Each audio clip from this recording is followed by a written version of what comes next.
канале. Сегодня мы снимаем видео, как вот это вот все горит. Здесь было очень много полымья. О боже мой. Трава разгорается, весь огонь горит.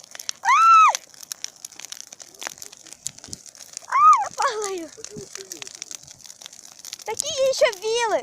Трава вот здесь вот разгорается и сгорает. Вот она. Какая. Я сейчас убьешься. О боже мой, она начинает везде гореть. Вот как мы видим. Вот я подошла с другой стороны.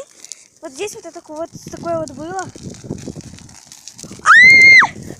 О боже мой, смотрите на это! Ветер тянет огонь аж туда! О боже мой, мне страшно! Посмотрите на это, люди! Посмотрите на это! Зачем? Снимай, Саша, быстро снимай это! Неси бегом, бегом. Я бегу уже! Только быстро.